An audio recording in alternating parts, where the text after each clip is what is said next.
کفر کی کئی قسمیں ہیں، لیکن 3 قسمیں ایسی ہیں جو بالکل واضح ہیں، صاف ہیں، ظاہر ہیں۔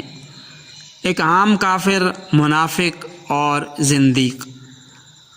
عام کافر تو وہ ہے جو اعلانیہ کافر ہو، اپنے آپ کو کافر بھی کہتا ہو۔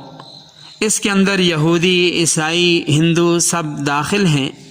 مشرکین مکہ بھی اسی قسم کے کافر تھے۔ یہ بالکل کھلے کافر ہیں اور اپنے کفر کا اعتراف بھی کرتے ہیں۔ کفر کی دوسری قسم منافق ہے، جو اندر سے کافر اور اوپر سے اپنے آپ کو مسلمان کہے۔ اس قسم کو منافق کہتے ہیں۔ جو زبان سے کلمہ پڑھے لیکن دل میں کفر چھپائے۔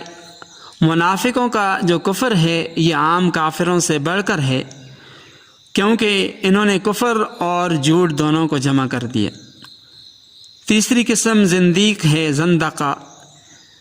تیسری قسم کا کافر وہ ہے جو پکے کفریہ عقائد رکھتے ہوں، لیکن اپنے کفر پر اسلام کا لیبل لگا کر اور اپنے کفر کو عین اسلام ثابت کرنے کی کوشش کریں۔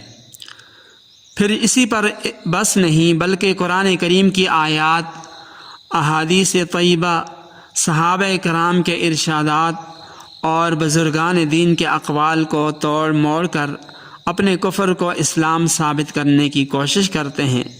اس قسم کو زندیق کہتے ہیں۔ اس کا جرم عام کافروں اور منافقوں سے بھی بڑھ کر ہے۔ تو قادیانی یہ عام کافر نہیں ہیں، یہ زندیق ہیں جو اپنے عین کفر کو اسلام ثابت کرنے کی کوشش کرتے ہیں۔